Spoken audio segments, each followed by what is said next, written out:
Hey guys, how you doing? I've been noticing a disturbing trend lately, and I walk into a room and there's 10, 12 people sitting in there, and nobody's talking to each other. What they're doing is they're busy with a screen in front of their face, and some it's a phone, some it's a tablet, some it's their computer, but we've ceased to communicate. And I think it's kind of sad because communication is how we get to know each other, learn each other, and find out kind of where we fit with the other person. All right, now if we cease to communicate, we've lost something very valuable in this life that we never recover again because it's that moment in time when that person is sharing who they are, and what's important to them with you because they genuinely want you to know who you're dealing with, who you're talking to, and what they're expecting out of the relationship. So if we step back, get past ourselves a little bit, and begin to listen, it's amazing what happens. Now, I'm going to share something with you. I did a little experiment. I've been getting my blood pressure meds through the VA here where I live at. And I had quit taking them because I had been exercising quite a bit and things were leveling out. And my daughter-in-law, who was a nurse, pulled me up on it. And I had to admit she was right. That if other people were important to me and if I was important to them, I needed to start taking care of my health. So I went out to get all my medications restarted. And if you've seen my hand, you know I've been painting today. So I'm painting my son's house. But anyway, it hit home with me. She was right. So I went out to get it restarted, and it turned out to be a mess because I had let it lapse for so long. Anyway, they basically started to tell me that they couldn't help me. And I knew that was wrong because I knew my status and I was on a Veterans Preferred program due to the time I had in service. So I told them I'm not leaving until this gets resolved. And I sat down in the waiting room and I noticed there were six or seven other people there.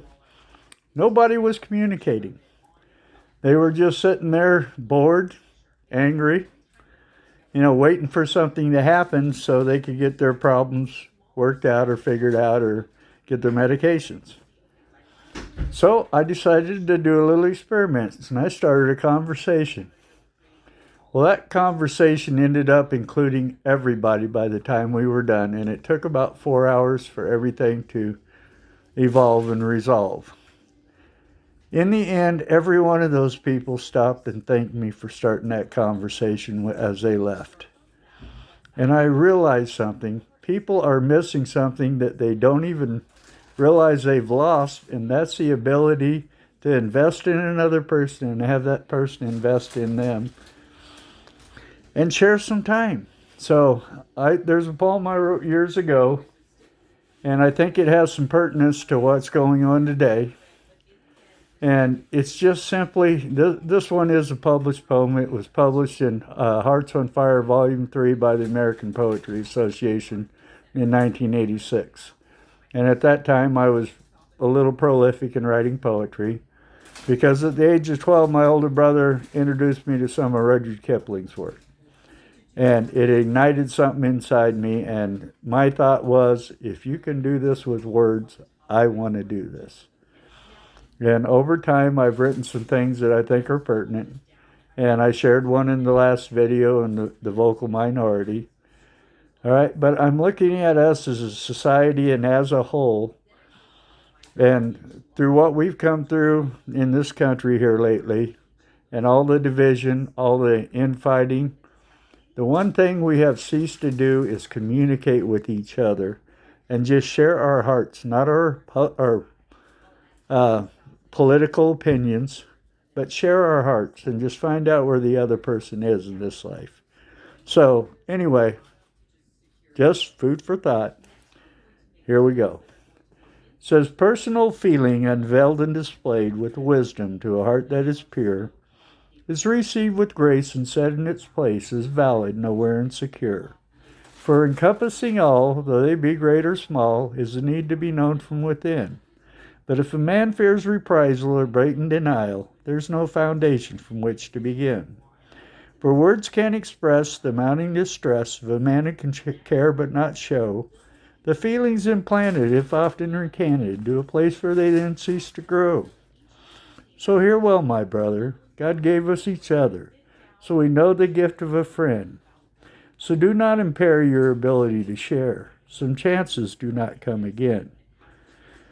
Now, as a qualifying note, people are considered to be rich if they have 5 true friends, enough to count on one hand. I think I've surpassed that. I've had some people in my life that have invested in me greatly, and I've invested in them greatly, and 35 and 40 years later, we are still friends.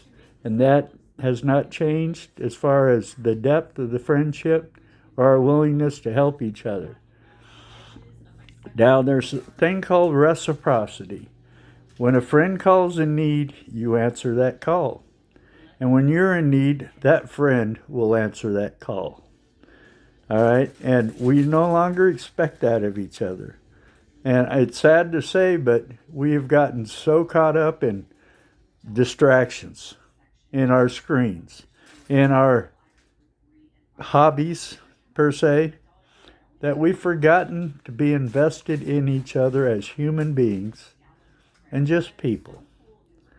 All right, I think we all need to take a step back, take a deep breath, and realize what those people God has put in our lives is for. And some of it's for their benefit, some of it's for our benefit, but it's mutually beneficial either way. Because either you step outside of yourself and offer something to that person that they need that only you maybe can meet, or they do that for you. But it's a mutual deal. So I would invite each and everybody, consider that. All right, look around you at the people God has put in your life. Have you been ignoring them for a screen and a little bit of entertainment? Or is it just the fact that you don't think you have anything to say? Well, the fact of the matter is you do. And what you have to say, you don't know who that is specifically for, or how pertinent it is in their daily life, or what they're dealing with at that moment in time in their life. Now, I had people, I've had a very eventful life. I'm the 13th of 14 children, and it's been a wonderful life. I mean, not all of it has been. I've come through addictions. I've come through a lot of stuff in it. But through the good, through the bad, I've come to appreciate this life that God has given me. And I'm not going to stand before Him one day and apologize for that. I am not going to say, you gave me the greatest gift I ever received, and I wasted it. Or I did not live it. I did not go out there and invest it in people, or invest it in situations that would help people.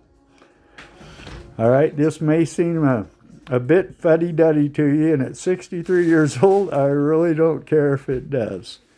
All right, this is my testimony of the life I've lived, and it has been spectacular. I have seen things that I have been called, had people call BS several times on me, and then found out what I was telling them was exactly true. And it is. I'm not here to embellish or offer you something just to get you Twitter-pated or excited. This is simply life, and it's meant to be lived well. It's meant to be invested in other people, and in return, they invest in you. It's called the law of reciprocity, and I wish more of us would investigate that and actually put that kind of feeling and emotion and time into it. So anyway, this is not a lecture by any means. I'm simply inviting you to go out and experience some life. The things that you fear you're going to find out are not the big bad boogeymen that you think they are. I have confronted several of my fears, and I have found them to be just empty voices. That's all they were. somebody trying to sell me an idea that had no pertinence, had no relevance in my life. They just wanted to get their opinion across. And even though they knew it wasn't right, they wanted you to invest in it. All right? I'm not telling you to think one way or be one way. I'm just saying simply live this thing and you will get more out of it than you can ever imagine. Anyway, I appreciate you taking your time to spend some time with me. And I'll have something else for you here in a day or so. And I want to give a shout out to my granddaughter who's helped me put this all together. Melanie is getting ready to be old, and she is a pure joy at this point. All right. She one of her first words, we had went to church on a Sunday. I'm sitting in the back seat with her and her mom. And I said, "I love you." And she looked at me and said, "I love you back." And it was clear. And I looked at her mom and I said, "Did I just hear that?" And she said, "Yeah, I heard it too." All right. And she's been loving me back ever since. And I appreciate it. So shout out to Melanie. She is my manager, I guess, if you want to call it that. And I'm thoroughly enjoying the process. But I enjoy spending time with you. You don't have to share my views on things. I'm not asking you to. I'm just asking you to look at that person in front of you, take a little bit of time, recognize them, and tell them what you see in them. All right? Give them some feedback that they can go off of that might improve their situation where they're at. So be a human. Just reach out, love on somebody, and they'll love you back.